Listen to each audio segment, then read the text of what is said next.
দিল্লিতে প্রধানমন্ত্রীর তথ্য উপদেষ্টা ডক্টর জাহিদুর রহমানের সাথে অনাকাঙ্ক্ষিত ঘটনায় ঢাকায় ভারতের ভারপ্রাপ্ত হাই কমিশনারকে তলব করেছে পররাষ্ট্র মন্ত্রণালয়। ভারতীয় ইমিগ্রেশন কর্তৃপক্ষের অসৌজন্যমূলক আচরণকে অনাকাঙ্ক্ষিত ও দুঃখজনক বলে মন্তব্য করেছেন পররাষ্ট্রমন্ত্রী ডক্টর খলিলুর রহমান। আর পররাষ্ট্র প্রতিমন্ত্রী বলেছেন, ঘটনার বিস্তারিত তথ্য সংগ্রহ করে যথাযথ পদক্ষেপ নেওয়া হবে। দর্শক, বিষয়টি নিয়ে আলোচনা করতে আমাদের সাথে যুক্ত আছেন সাবেক রাষ্ট্রদূত মাহবুব হাসান সালেহ এবং একই সাথে রাজনৈতিক এবং আন্তর্জাতিক বিশ্লেষক অধ্যাপক ডক্টর কাজী মাহবুবুর রহমান। আপনাদের দুজনকে স্বাগত জানিয়ে অনেক ধন্যবাদ সময় দিয়েছেন আপনারা আমাদেরকে। মাহবুব হাসান সালেহ, আপনার কাছে আসতে চাই যে আমরা যতটুকু কাল থেকে গণমাধ্যমগুলোর যে খবর সেটি হচ্ছে যে আমাদের এই তথ্য উপদেষ্টা তিনি ভারতেরই আমন্ত্রণে একটি অনুষ্ঠানে যোগ দেওয়ার জন্য গিয়েছেন। তাহলে ভারতীয় যে ইমিগ্রেশন দিল্লি, তারা যে আমাদের উপদেষ্টাকে ভিতরে প্রবেশ করতে দিলেন না, এই জায়গায় আসলে আপনার কাছে কি মনে হয়, এটি কি ইচ্ছাকৃত, আসলেই কি অনাকাঙ্ক্ষিত? কারণ যখন কোনো বাইরের কোনো গেস্টকে আমন্ত্রণ জানানো হয়, সেই দেশে তো আসলে ইমিগ্রেশনের কাছে এক ধরনের তালিকা থাকে বা নাম দেয়া থাকে যে এই ধরনের অতিথিরা তাদের সব দেশেই যে ঢুকবেন এই একটি হয়তো অনুষ্ঠানে বা কোনো একটা কাজের জন্য। সেই জায়গায় দিল্লির এই আচরণটা আসলে আপনি কিভাবে দেখছেন? ধন্যবাদ। যে ঘটনাটি ঘটেছে এটি শুধু দুঃখজনক এবং অনাকাঙ্ক্ষিতই নয়, এটি অগ্রহণযোগ্য। প্রধানমন্ত্রীর তথ্য সম্প্রচার বিষয়ক উপদেষ্টা, আপনি যথার্থই বলেছেন, ভারতের মিনিস্ট্রি অফ এক্সটার্নাল অ্যাফেয়ার্স যারা অনুষ্ঠানটির আয়োজক, অনুষ্ঠানটি ছিল ইন্ডিয়ান ওশান রিম অ্যাসোসিয়েশনের উচ্চ পর্যায়ের কর্মকর্তাদের বৈঠক।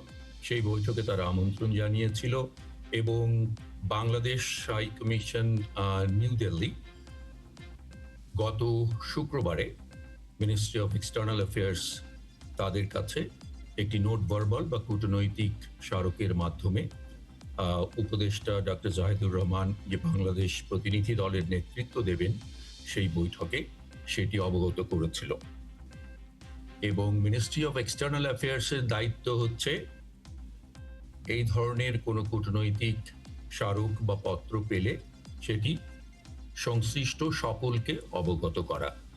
তো ইন্ডিয়ান ইমিগ্রেশন এ বিষয়ে অবগত থাকার কথা। যদি কোনো কারণে তারা অবগত নাও হয়ে থাকে, আমি ধরে নিচ্ছি তর্কের খাতিরে যে কোনো কারণে যদি তারা অবগত নাও হয়ে থাকে, সেটি তাদের গাফিলতি। এই ধরনের স্ট্যাটাস যার, প্রতিমন্ত্রী মর্যাদার, তিনি বাংলাদেশ থেকে প্রতিনিধি দলের নেতা হিসাবে নিউ দিল্লিতে যাওয়ার কথা এবং এয়ারপোর্টে গেছেন, ইমিগ্রেশনে গেছেন। ইমিগ্রেশন যদি প্রয়োজন মনে করত যে যদি কোনো সন্দেহ থাকে তাদের, তাহলে তারা মিনিস্ট্রি অফ এক্সটার্নাল অ্যাফেয়ার্সকে একটা টেলিফোন করলেই এই বিষয়টি সুরাহা হয়ে যায়। 2.5 ঘন্টা উপদেষ্টাকে এয়ারপোর্টে বসিয়ে রাখা এবং ইমিগ্রেশন অফিসিয়ালদের নানা ধরনের প্রশ্ন বা প্রশ্ন বানে তাকে জর্জরিত করা কোনোভাবেই গ্রহণযোগ্য নয়। এবং উপদেষ্টা শেষে যেটি করেছেন এটি যথার্থ পদক্ষেপ। তিনি ইমিগ্রেশনের শেষ পর্যায়ে যে অনুরোধ সেটি প্রত্যাখ্যান করে বাংলাদেশের যে সম্মান এবং মর্যাদা সেটি অক্ষুণ্ণ রেখে দেশে ফিরে আসার সিদ্ধান্ত নিয়েছেন। আমার কাছে মনে হচ্ছে এটি হয়তো ইন্টেনশনাল। বাংলাদেশকে নানা ধরনের মেসেজ দেওয়া হয়েছে নতুন সরকার ঢাকায় ক্ষমতায় আসার পর, যে ভারত বাংলাদেশের সঙ্গে সম্পর্ক উন্নত করতে চায়, সুসম্পর্ক পুনরায় প্রতিষ্ঠিত করতে চায়। কিন্তু সেই বার্তাগুলো বা মেসেজগুলোর সঙ্গে আমরা তাদের অ্যাকশন বা কাজের মিল খুঁজে পাচ্ছি না, যেটির সর্বশেষ উদাহরণ হচ্ছে গতকালের এই অনাকাঙ্ক্ষিত এবং অগ্রহণযোগ্য ও দুঃখজনক ঘটনা এয়ারপোর্টে মাননীয় উপদেষ্টার সঙ্গে।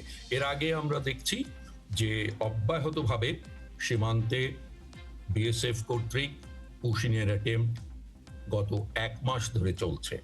তো এই ধরনের কার্যক্রম যদি পরিচালিত হয় তাহলে বাংলাদেশের দিক থেকে যে আস্থার সংকটে ঢাকা পড়বে এতে কোনো সন্দেহ নেই। এই ধরনের কাজগুলো শুধুই দুই দেশের মধ্যে আস্থার সংকট তৈরি করছে। আস্থার তো এই সংকট সংকট তৈরি করছে বলে অবশ্যই আপনার কাছে মনে হয়? আপনি আছেন আমাদের সাথে আরেকজন অতিথি আছে, তার কাছেও আমরা যেতে চাই। ডক্টর কাজী মাহবুবুর রহমান, আস্থার সংকট যাতে সামনের দিনগুলোতে না হয়, অথবা বন্ধুপূর্ণ সম্পর্ক আবার তৈরি হয় বাংলাদেশ এবং ভারতের সাথে। এটি তো আমরা শুনেছিলাম যখন বর্তমান সরকার ক্ষমতা নিয়েছে, তারপরেই তাদের পক্ষ থেকে এ কথা বলা হয়েছিল যে তারা বাংলাদেশের সাথে সম্পর্ক উন্নয়ন এবং বন্ধুর মতো তারা পাশে থাকতে চায়। সেই জায়গায় তাদের কথার সাথে যে কাজের অমিল, এটা প্রথমত রাজনৈতিক দিক থেকে আপনি কিভাবে এটি ব্যাখ্যা করবেন, এবং একই সাথে সম্পর্কের জায়গা থেকে সামনের দিনগুলোতে এতদিন ধরে আমরা সীমান্তের কথা বলছিলাম, পুরুষ ব্যাগ নিয়ে নানা রকম আমরা উচ্চ পর্যায়ের বৈঠকে দেখেছি, কিন্তু যখন একজন তথ্য উপদেষ্টা, প্রধানমন্ত্রী তথ্য উপদেষ্টাকে তাদের দেশের নিজেরাই আমন্ত্রণ করে তারাই সেখানে ঢোকার ক্ষেত্রে এক ধরনের বাধা তৈরি করলো, সেটিও আসলে এই সম্পর্কটা সামনের দিনগুলোতে ঠিক হবে বলে কি আপনার মনে হয়? আপনাকে অসংখ্য ধন্যবাদ, এবং আমার সহ-আলোচক যিনি আছেন উনি অনেক চমৎকারভাবে উপস্থাপন করছিলেন বিষয়টা। আমি যেভাবে দেখছি, আমরা তো সাধারণত দেখি স্ট্র্যাটেজিক ইন্টারেস্টে, কৌশলগত যে স্বার্থ রাষ্ট্রগুলোর, সেই স্বার্থটাকে ম্যাক্সিমাইজ করার জন্য সে কিভাবে কাজ করে। তো আপনি জানেন যে 5ই আগস্ট আগের যে অবস্থা এবং গত 19 বছর বা 15 বছর যে পরিস্থিতি ছিল, বিশেষ করে 2007-8 সালের সেই ক্যাপ্টার গভর্নমেন্ট থেকে পরিস্থিতি কিন্তু একটা স্টাইলে ছিল, যেটা পূর্ণ একটা নিয়ন্ত্রণ ছিল ভারতের।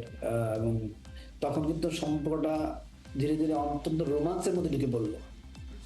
সে কারণে কিন্তু অনেক শব্দও আমরা দেখেছি যে এই ভারত বাংলাদেশ সম্পর্কের যে উচ্চতা, সেটা যে কারণেই হোক, যেভাবে হোক, সম্পর্কের উচ্চতা কিন্তু দেখা গিয়েছে। সেটা হয়তো বাংলাদেশ সেই উচ্চতায় ডিপ্রাইভড হয়েছে, বাংলাদেশ বঞ্চিত হয়েছে, বাংলাদেশকে দিয়ে যেতে হয়েছে, বাংলাদেশ সাথে স্যাক্রিফাইসটা বেশি করেছে, হয়তো না স্যাক্রিফাইসটাই বেশি করেছে।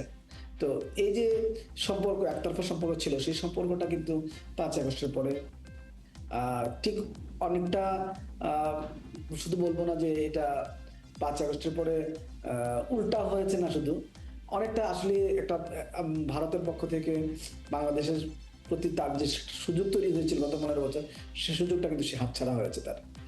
এই পরিস্থিতিতে হয়তো কিছুদিন অন্তর্বর্তী সরকারের সময়, যেহেতু অন্তর্বর্তী সরকারের উপরে দেশীয় এবং বৈশ্বিক পূর্ণ সমর্থন ছিল, সে কারণে হয়তো তেমনটা কোনো ধরনের ইন্টারভিশন বা কোনো ধরনের আগের যে সম্পর্কটা, সেই সম্পর্কটা নিয়ে যাওয়ার কোনো চিন্তা করা যায় নাই। কিন্তু এখন নির্বাচিত সরকার আসার পরে একটা স্থিতিশীলতা আসছে বাংলাদেশের ক্ষেত্রে। বাংলাদেশের ট্রেন্ড এবং টেন্ডেন্সি, পলিটিক্যাল টেন্ডেন্সি এবং ট্রেন্ড বোঝা যাচ্ছে, যে সেই কারণে হয়তো বিভিন্ন বার্তা দেওয়া হয়েছে।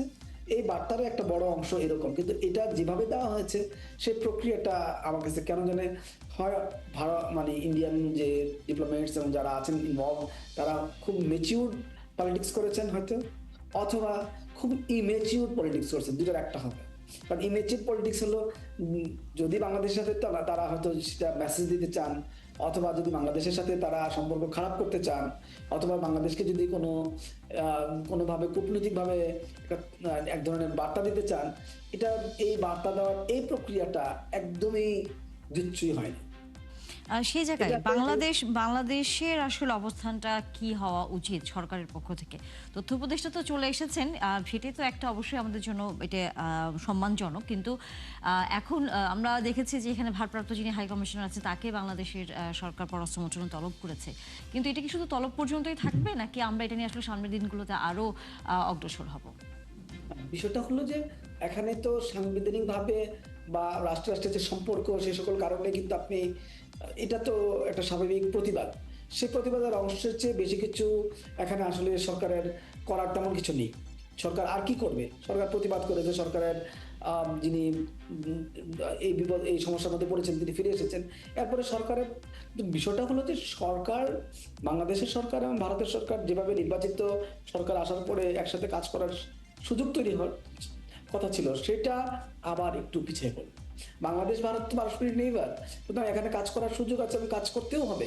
কিন্তু সেই কাজটা কিভাবে করবে, আস্থা রেখে কিভাবে করা যায়, সেইটা শুরুতেই যদি এরকমটা হয় এবং এতটা অ্যাগ্রেসিভ হইতে হয়, যদি আমার আলোচক যেভাবে বলছিলেন যে ওনার কাছে মনে হচ্ছে এটা ইন্টেনশন হয়তো, তো এই যদি হয়ে থাকে বা এটা যদি সত্যি ইন্টেনশন হয়ে থাকে, তাহলে তো একদিকে পুশিং, একদিকে আবার এই ধরনের একদম সরাসরি কূটনৈতিকভাবে না করেও সরাসরি একটা ফিজিক্যাল বিহেভিয়ার দেখানো, এতে আমার কাছে মনে হচ্ছে যে ভারত বাংলাদেশ তো আরো সচেতনভাবে ভারতের সাথে সম্পর্কে এগিয়ে যাবে। তো এই সচেতনতা বা এতটা সিরিয়াস যখন থাকে প্রতিপক্ষ, তখন তো সম্পর্ক আসলে এগিয়ে যায় না, বরং আর একটু পিছিয়ে যায়। ভারতের আজকের আচরণটা বাংলাদেশকে আর একটু পিছিয়ে দিল। বাংলাদেশ যতটা এগিয়ে এসেছিল নির্বাচনের পরে, তাতে বাংলাদেশ মনে হচ্ছে যেন এখন তাহলে সামনের দিনগুলোতে সম্পর্কের দিক থেকে আপনার কাছে কি মনে হয় যে সম্পর্কটা এক ধরনের আপাতত ভাটা পড়বেই, আপাতত ভাটা পড়বে। একদিকে পুশিনের জন্য সীমান্তের নাগরিকরা ক্ষুব্ধ হয়ে আছে, আবার অন্যদিকে আপনি এই ধরনের মানে জেস্টার দেখিয়েছেন, কূটনৈতিক জেস্টার দেখিয়েছেন, যেটা কাঙ্ক্ষিত নয়। এই জেস্টার এবং এই সব কিছু মিলিয়ে সবসময় এখন তো বাংলাদেশ কেয়ারফুলি ট্রিটমেন্টটা দিবে, ডিপ্লোম্যাটিক ট্রিটমেন্টটা। সেই কেয়ারফুল ডিপ্লোম্যাটিক ট্রিটমেন্ট হলে তো সম্পর্ক এগোয় না, জাস্ট হয়তো কোনো রকম চলে। কিন্তু এটা ভারতের জন্য অলরেডি তো অন্যান্য যে সাউথ এশিয়ার রাষ্ট্রগুলোর সাথে অধিকাংশের সাথেই ভারতের সম্পর্ক তো সেভাবে ভালো না। সেক্ষেত্রে বাংলাদেশের সাথে একটা এই অপরচুনিটি যদি আবার নষ্ট হয়, 12 ফেব্রুয়ারির পরে এক ধরনের অপরচুনিটি, মানে চিন্তা করা হচ্ছিল যে সব দেশের সাথেই বাংলাদেশ যেহেতু নির্বাচিত সরকার আসছে, সবার সাথে একটা বাংলাদেশের স্বার্থ রক্ষা করে যে সম্পর্ক, বাংলাদেশের কৌশলগত স্বার্থ রক্ষা করে যে সম্পর্ক, সেটা কিন্তু একটা গণতান্ত্রিক সরকার সবসময় চায় যে সবার সাথে একটা ভালো সম্পর্ক থাকুক। সেই জায়গাটা তো আমি মনে করি এই সরকার হয়তো সবার সাথে চেয়েছে, সেভাবে ভারতের সাথেও চাইতে পারে। তো এই সব কিছু মিলে যে পরিস্থিতি তৈরি হওয়ার কথা ছিল, পজিটিভ জেস্টার করার কথা ছিল, ভারতকে বাংলাদেশের বর্তমান সরকারের সাথে আস্তে আস্তে সম্পর্ক ডেভেলপ করার জন্য উদ্যোগ বা জেস্টার দেখানোর কথা ছিল, সেখানে উল্টো হয়ে যাচ্ছে। এটা আমার কাছে মনে হচ্ছে না ভারতের অভ্যন্তরীণ রাজনীতির ম্যাচুরিটি। আমি এটা বুঝতেছি না, ওনারা তো অনেক দিন রাজনীতি করেন, অনেক লম্বা সময় রাজনীতি করেন, ওনাদের তো ম্যাচিউর হওয়ারই কথা, ওনাদের ডিপ্লোমেসিও অনেক ম্যাচিউর। অন্য কোনো দেশে তো তারা এটা করছেন না। তো এখানেও মনে হয় যে এটা বোধহয় হয়তো ইন্টেনশনাল, না হলে তো ভারতের পক্ষে অভিজ্ঞ ভারতীয় কূটনীতিকদের পক্ষে, ভারতের যে ইমিগ্রেশনে যারা থাকেন তারা যে তাদের দক্ষতা অভিজ্ঞতা, তারা তো এটা না বোঝার কথা না, না জানার কথা না, এবং এর ইম্প্যাক্ট কি হবে সেটাও না বোঝার কথা না। সবকিছু মিলিয়ে মনে হচ্ছে যে এটা আসলেই ইচ্ছাকৃতভাবে তারা করছে বলে আপনার দৃষ্টিতে। মাহবুব হাসান, আপনার কাছে কি মনে হয় যদি এরকম ঘটনা সামনের দিনগুলোতে ঘটবে কিনা আমরা জানি না, আমরা যদিও প্রত্যাশা করি যাতে না ঘটে, কিন্তু যদি ইচ্ছাকৃতভাবে এই ধরনের একটা চাপ বা এটাকে কি বলে, আমরা যদি বলি যে নেগেটিভ বার্তা যদি বাংলাদেশের কাছে আসে, ভারত আসলে মুখে বলছে বন্ধু হতে চায় কিন্তু আসলে তাদের কাজকর্মে বন্ধুত্বের কোনো ছাপ নেই, তাহলে যেহেতু আমাদের প্রতিবেশী দেশ, আমাদের সাথে তাদের বাণিজ্যিক থেকে শুরু করে নানা ধরনের বিষয় জড়িত আছে, সামনের দিনগুলোতে বর্তমান সরকারের আপনার দৃষ্টিতে কি মনে হয় সেটা কি এক ধরনের চ্যালেঞ্জের মুখে পড়বে?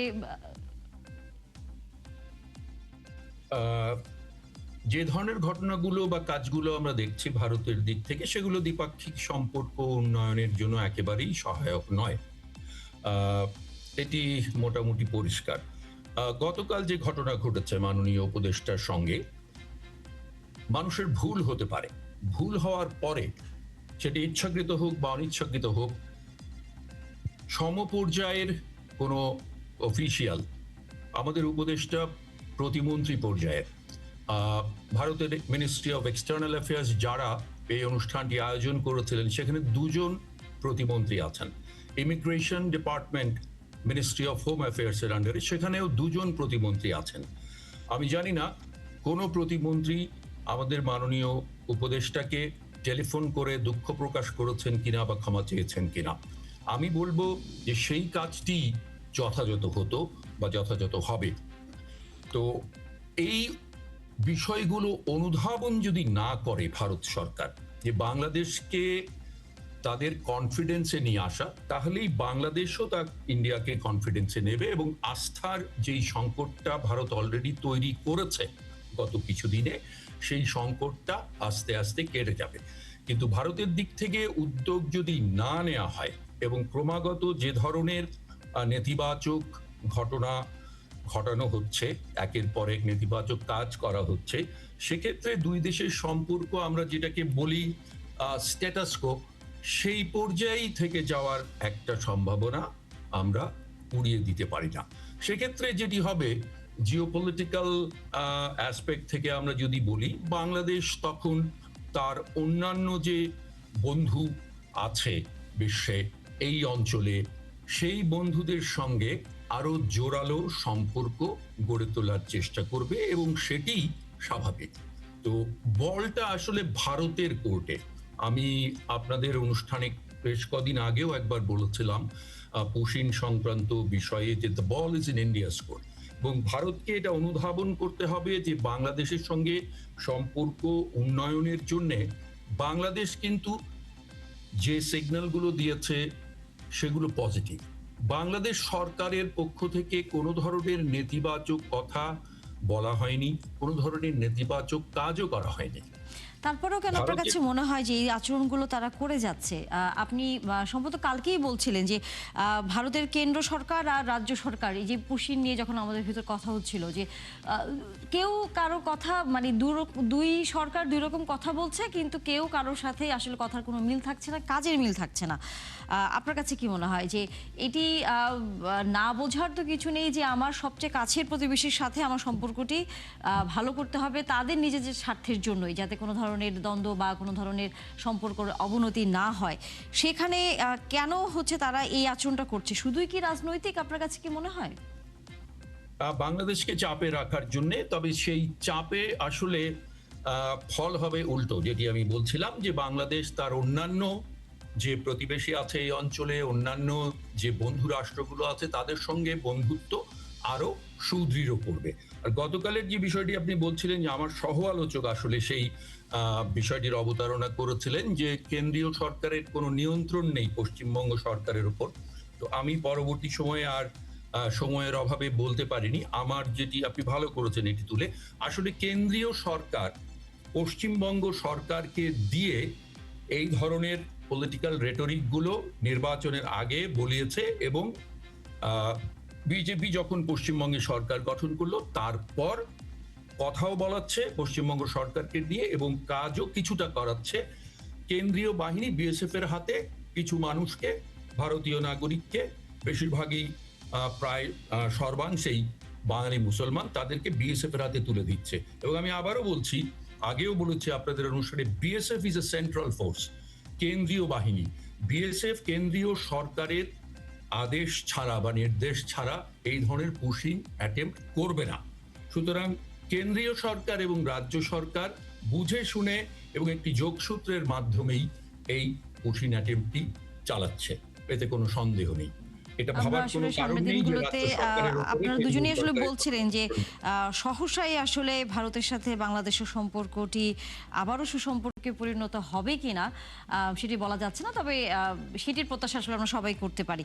ধন্যবাদ আপনাদের দুজনকে আজকে কথা বলার জন্য, আমাদেরকে সময় দেওয়ার জন্য। আগামীতে নিশ্চয়ই আবারও কথা হবে আপনাদের সাথে।